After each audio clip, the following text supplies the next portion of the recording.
cumprimentar todas as pessoas que nos assistem em mais um estudo da Escola Bíblica Emanuel, da Igreja Batista Emanuel de Boa Viagem. E continuando nesses domingos do mês de abril, nós estamos estudando no livro de Romanos. E hoje nós vamos continuar a nossa reflexão, o nosso estudo, a nossa conversa no capítulo 13 do livro de Romanos. No nosso encontro passado, nós conversamos um pouco sobre o capítulo 12 do livro de Romanos, que fala sobre aquela transformação do nosso entendimento, para que a gente possa desfrutar e viver a boa, perfeita e agradável vontade de Deus, os ensinamentos que Paulo nos traz no capítulo de Romanos 12, vai exatamente nessa direção. O que eu e você precisamos fazer para conseguirmos estabelecer a comunhão entre o corpo de Cristo, a unidade do corpo de Cristo, e que essa união e essa comunhão, ela parte do pressuposto de que a mudança tem que ser na minha mente, a mudança tem que ser na sua mente. Então, foi o que nós conversamos no nosso encontro passado. Hoje, nós vamos conversar sobre o livro de Romanos, no capítulo 13, né? E eu desejo a você que está nos acompanhando que a graça e a paz do nosso Senhor esteja com você, na sua vida, na sua casa, em todo o seu caminhar. Que o Espírito Santo possa governar a sua vida e lhe dar todo o discernimento e toda a sabedoria para a nossa jornada diária. E aí eu convido você a abrir ou acessar, né, a sua Bíblia no livro de Romanos 13. E nós vamos fazer esse estudo de hoje dividindo ele em 3 partes. E para isso eu vou me apropriar, digamos assim, da mesma didática utilizada pelo pastor Hernandes Dias Lopes no livro que eu apresentei no encontro passado, que é o comentário do livro de Romanos que ele tem. E eu, além do texto da palavra de Deus, que essa é a premissa, esse é o pressuposto maior do nosso estudo, eu também me auxilio de algumas interpretações que ele traz nesse comentário do livro de Romanos. Por isso que vou adotar a mesma didática dele e dividir o nosso estudo em 3 partes. Na primeira parte, que vai até o versículo 7, a gente vai ver um pouco sobre o nosso relacionamento com as autoridades. Depois nós vamos ver o nosso relacionamento com a lei, e depois nós vamos ver o nosso relacionamento com o tempo. E aí é o cristão e o seu relacionamento nessas 3 dimensões. Então, eu convido você mais uma vez, convidando para abrir o livro de Romanos, capítulo 13, e diz o seguinte: toda alma esteja sujeita às autoridades superiores, porque não há autoridade que não venha de Deus. E as que existem foram ordenadas por Deus. Por isso, quem resiste à autoridade, resiste à ordenação de Deus. E os que resistem trarão sobre si mesmos a condenação. Porque os magistrados não são motivo de temor para os que fazem o bem, mas para os que fazem o mal. Queres tu, pois, não temer a autoridade? Faze o bem e terás louvor dela. Porquanto ela é ministro de Deus para teu bem. Mas se fizerdes o mal, teme, pois não traz debalde a espada, porque o ministro de Deus e vingador em ira contra aquele que pratica o mal. Pelo que é necessário que lhe estejais sujeitos, não somente por causa da ira, mas também por causa da consciência. Por esta razão também pagais tributo, porque são ministros de Deus para atenderem a isso mesmo. Dai a cada um o que lhe é devido. A quem tributo, tributo. A quem imposto, imposto. A quem temor, temor. A quem honra, honra. Essa primeira parte, como nós adiantamos no início, essa primeira parte que vai até o versículo 7, Paulo trata exatamente da nossa relação com as autoridades. O que nós devemos fazer? Nós devemos sempre nos render e nós devemos sempre obedecer às autoridades, na verdade, quando a gente olha para esse texto e que ele trata especificamente dizendo que toda autoridade vem de Deus, é importante que a gente faça um destaque. Quando Paulo está dizendo que toda autoridade vem de Deus, e quando a gente aplica esse texto para os nossos dias, porque eu costumo dizer que Paulo não escreveu apenas para os romanos, ele escreveu para os romanos naquela época, mas toda a palavra que ali era dirigida, ela também é aplicada para os nossos dias, porque a Bíblia tem essa soberania e essa autoridade. Todo texto que está contido na palavra de Deus, ele serve para mim e para você em todo o tempo, desde o livro de Gênesis até o livro de Apocalipse. Então, é importante a gente fazer um destaque. Quando Paulo refere que toda autoridade vem de Deus, e quando a gente olha para os tempos de hoje, a gente pode imaginar, então quer dizer que ele está falando de uma autoridade teocrática, quer dizer que ele está falando que é um governo teocrático. Não é exatamente isso que Paulo quer dizer. O que a gente tem que entender quando ele está apontando que toda autoridade é instituída por Deus, é porque o princípio de Deus é o princípio da justiça.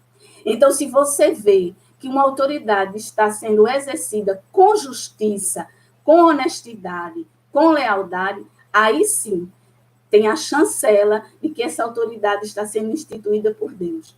Porque a essa autoridade é confiado o exercício dessa justiça que vem do alto. E aí, quando a gente olha esse texto, a gente vê claramente o que ele está nos chamando a atenção. A quem honra, honra. A quem tributo, tributo. A quem imposto, imposto. Mas se essa autoridade ela não está sendo exercida, permeada pelos princípios de justiça, de lealdade, de honestidade, aí a gente tem que olhar com outros olhos. E daqui a pouco eu vou ler para vocês um texto de interpretação desse versículo, que é trazido exatamente pelo livro que nós estamos tomando como referência, que é o Comentário de Romanos, do pastor Hernandes Dias Lopes. Mas antes eu quero dizer algo para você.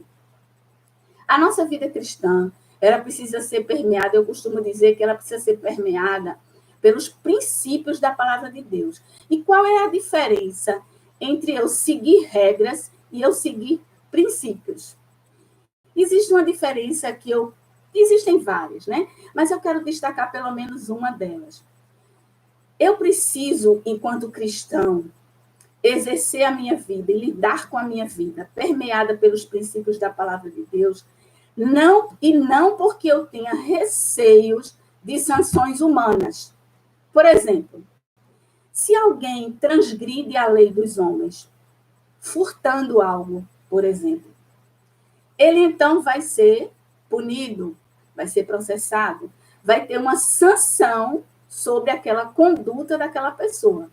Mas eu, enquanto cristão, eu não tenho que me conduzir com receio dessa sanção.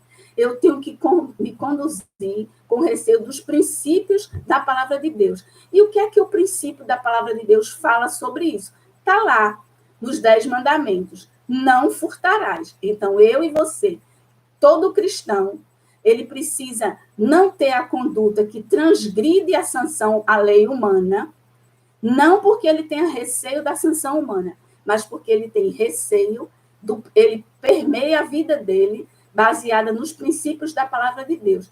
E o princípio maior da palavra de Deus é não furtarás.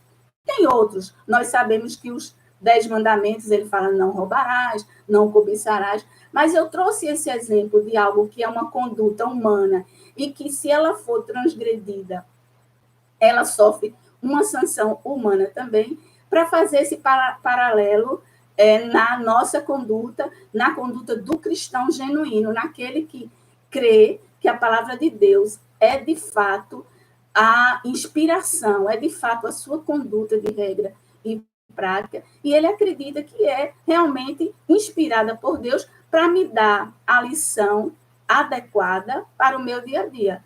Então, todo cristão precisa olhar, porque nós costumamos, enquanto cristãos e cidadãos do mundo, né, na nossa convivência na sociedade, nós costumamos até apontar as condutas equivocadas de outras pessoas, até apontar as condutas equivocadas daqueles que transgridem a lei. Mas será que eu tenho legitimidade para fazer isso? Será que eu também, na minha obscuridade ou na minha intimidade, eu não estou também transgredindo? Será que eu não estou esperando uma oportunidade para ter uma conduta parecida com aquela pessoa para a qual eu estou apontando o equívoco? Eu não estou aqui dizendo que a gente não deve apontar e destacar, e, inclusive, não observar o que essas autoridades queiram dizer.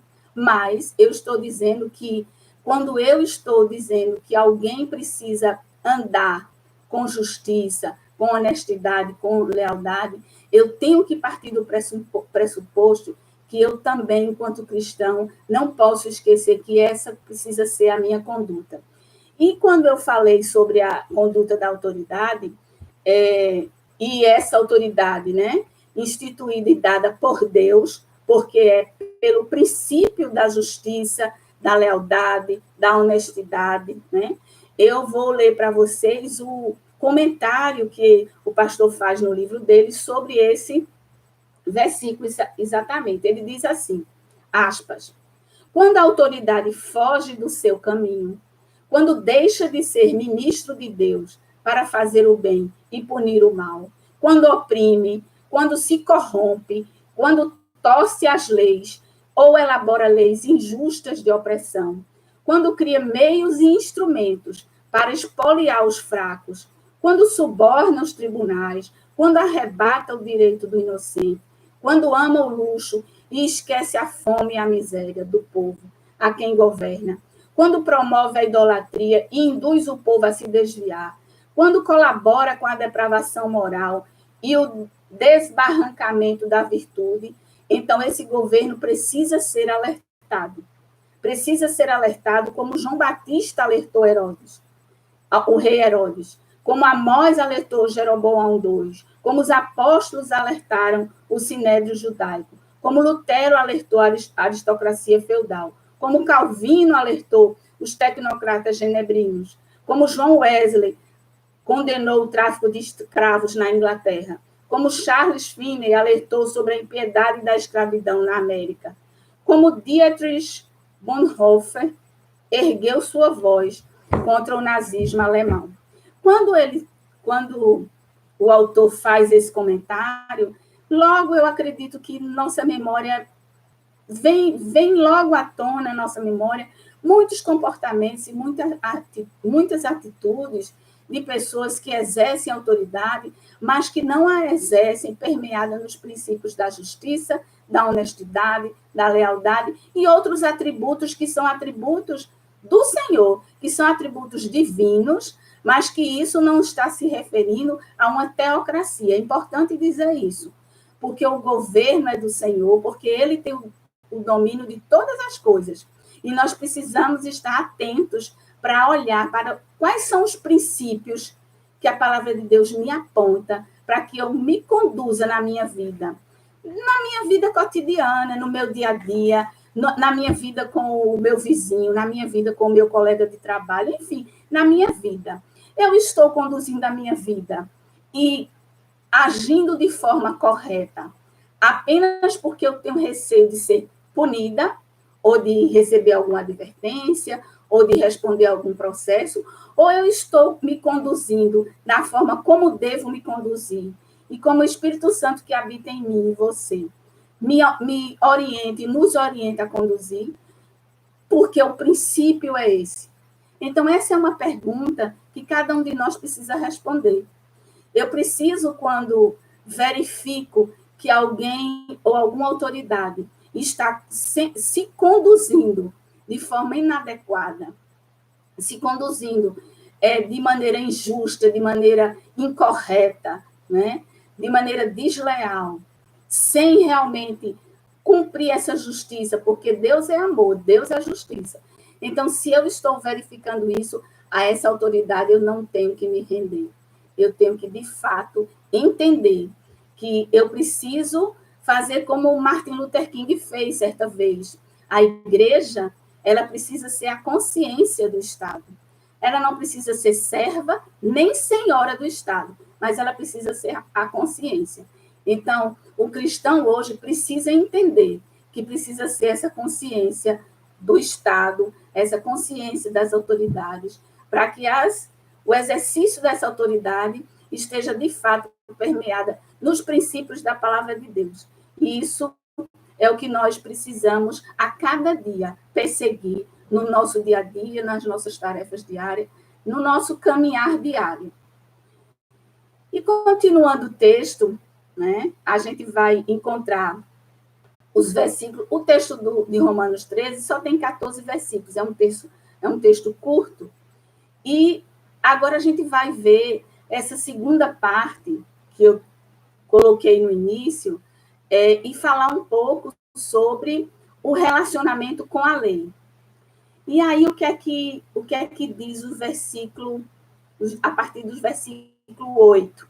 E aí, você que por acaso chegou agora, que possa abrir ou acessar a sua Bíblia no capítulo 13 de Romanos. Vamos ler agora o versículo, a partir do versículo 8 até o versículo 10, e o texto diz o seguinte: a ninguém devais coisa alguma, senão o amor recíproco, pois quem ama ao próximo tem cumprido a lei. Com efeito, não adulterarás, não matarás, não furtarás, não cobiçarás, e se há algum outro mandamento, tudo nesta palavra se resume: amarás ao teu próximo como a ti mesmo. O amor não faz mal ao próximo, de modo que o amor é o cumprimento da lei. É interessante porque Paulo resume exatamente aí. Ora, e quando Jesus falou que o maior mandamento era amar ao próximo, claro, se eu amo ao próximo, eu não vou furtar nenhum objeto daquele próximo. Se eu amo ao próximo, eu não vou me conduzir tirando a vida daquela pessoa. Se eu amo ao próximo, eu não vou me comportar adulterando ou sendo desleal ou sendo infiel nos relacionamentos. E quando eu falo nos relacionamentos, eu falo alargando esse comportamento, porque a traição é algo que precisa ser afastado da conduta cristã, completamente, sobre todos os aspectos. Não é só no relacionamento conjugal, não é só no relacionamento familiar, mas é também no relacionamento no trabalho. Nós precisamos ser fiéis e leais nos nossos comportamentos, porque isso é o pressuposto do amor. Então, se eu ajo dessa forma, se eu me conduzo dessa forma, com certeza, consequentemente, todas as outras possíveis transgressões que o mundo, né, aparece e aponta e que somos tentados a agir, elas não vão chegar junto de nós, porque o amor maior, né, como Jesus falou, todos esses mandamentos são importantes, mas o maior deles é o amor. Por quê?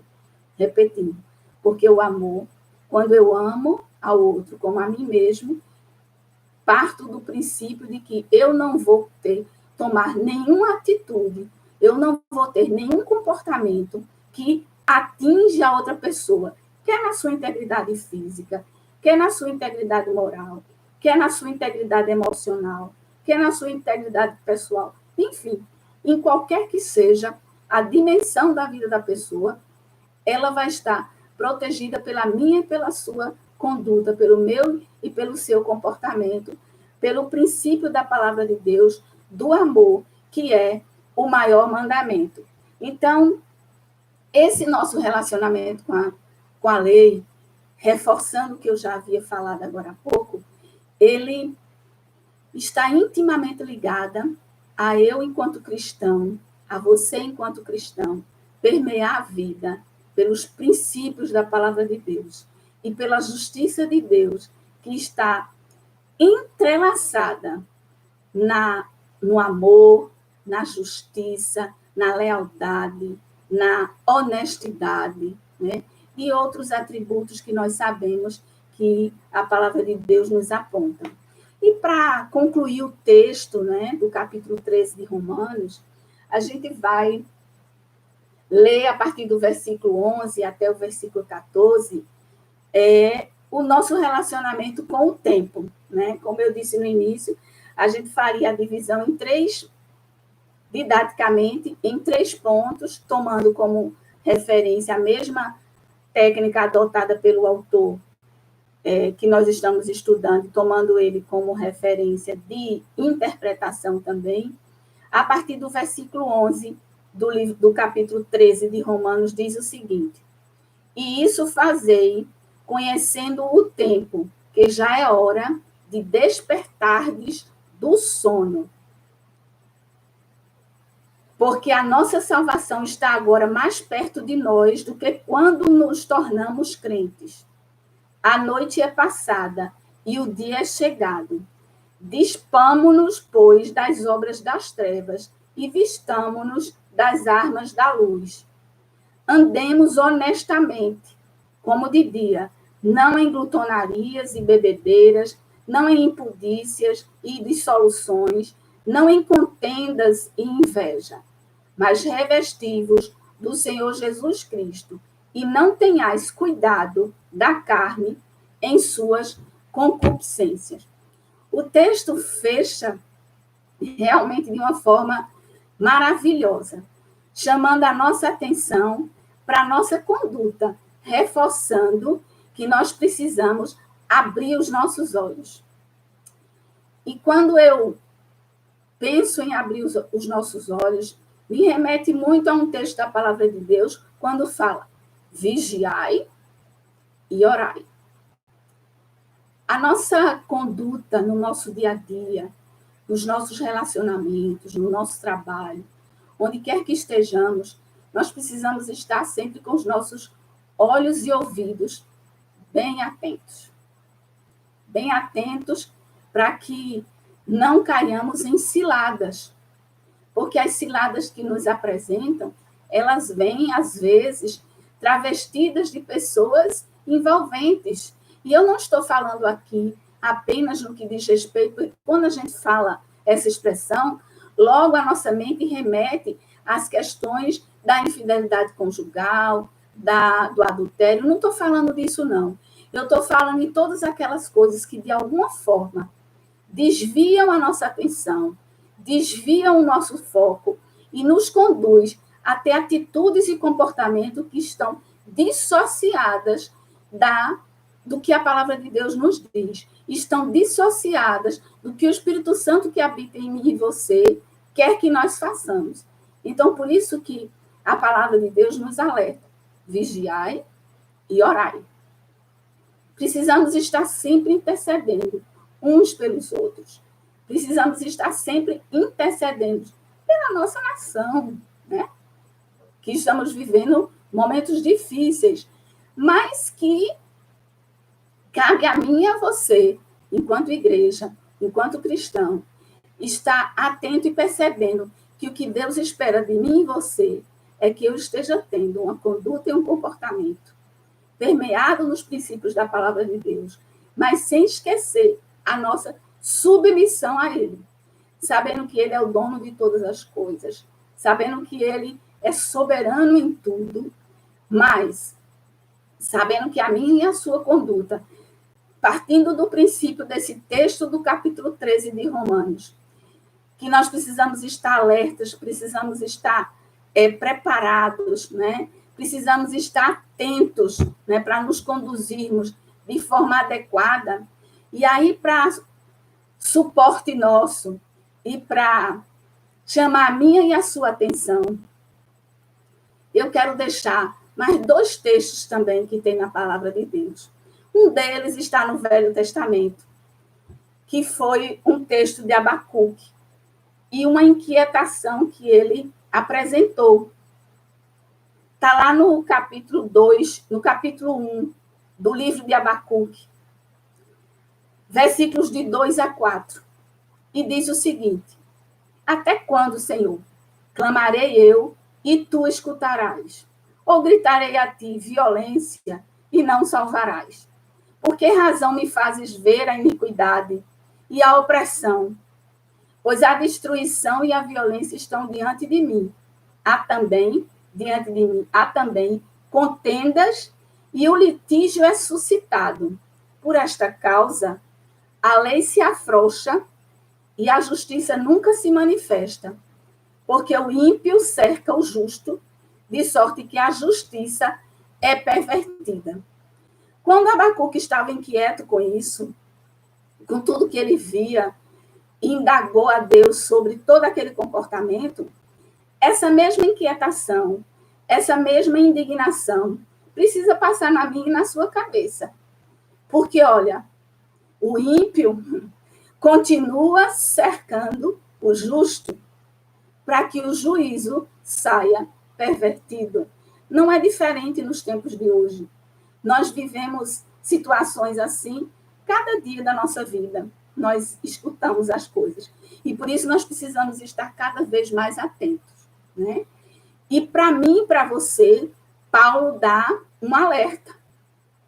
E esse alerta, que eu quero também deixar esse texto com todas as pessoas, está lá na carta que ele escreveu a 1 Timóteo, capítulo 2, quando ele diz assim: exorto, pois, antes de tudo. Veja, é muito importante quando a gente lê o texto, a gente entender cada palavra, cada expressão, cada momento do texto. Ele diz assim: exorto, pois, antes de tudo, que se façam, acompanhem comigo, súplicas, orações, intercessões e ações de graças por todos os homens, pelos reis e por todos os que exercem a autoridade, para que tenhamos uma vida tranquila e sossegada, em toda a piedade e honestidade,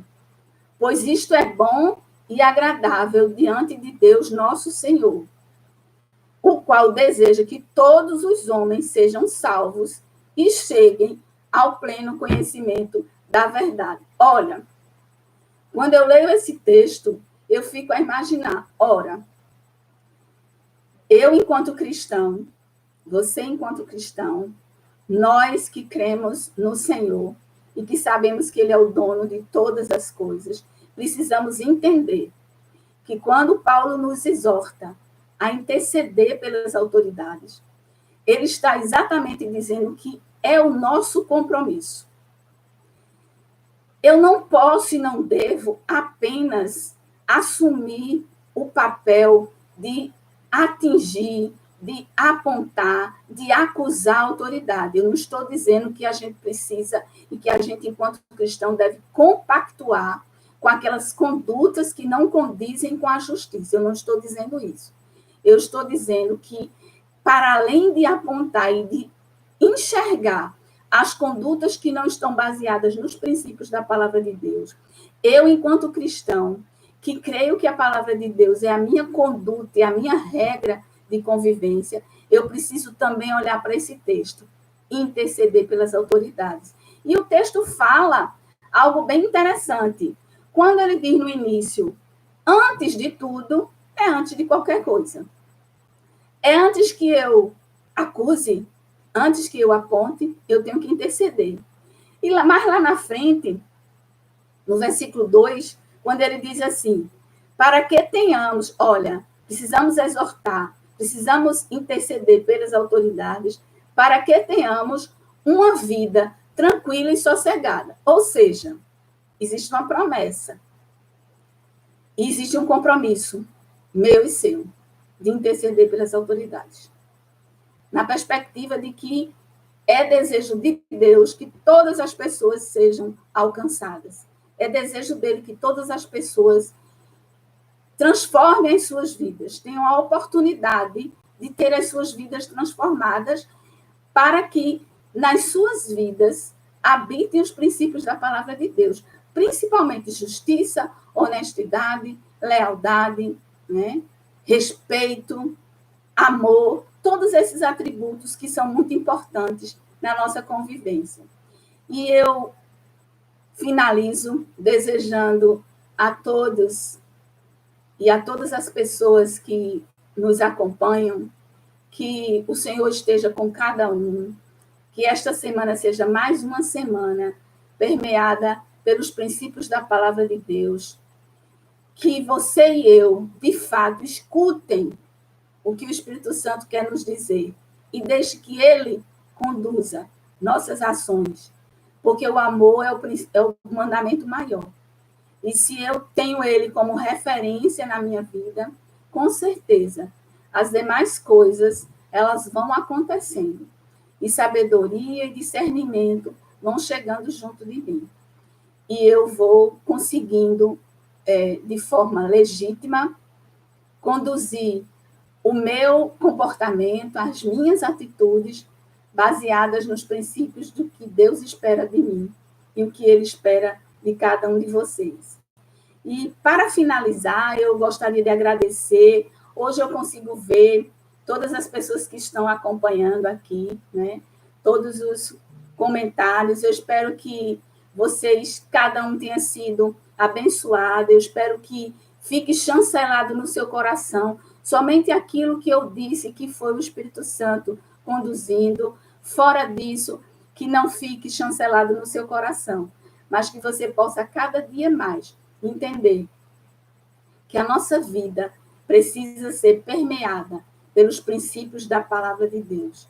Que eu não preciso temer as autoridades, desde que elas estejam realmente conduzindo tudo com justiça e honestidade, mas que eu preciso, acima de tudo, interceder pelas autoridades para que nós tenhamos uma vida quieta e sossegada. E que Deus abençoe a todos vocês e que a graça e a paz do Santo Espírito de Deus esteja com todos. Um bom domingo, uma boa semana. Enfim, Maria Batista, Janaína, doutor Felipe, obrigada aí por todas as palavras que foram ditas e que esses momentos que nós estamos precisando viver nesse formato, muito em breve estejamos todos juntos, né? Congregando e em comunhão fisicamente, porque a tecnologia nos ajuda a nos encontrarmos dessa forma. Que Deus abençoe a todos. Boa semana.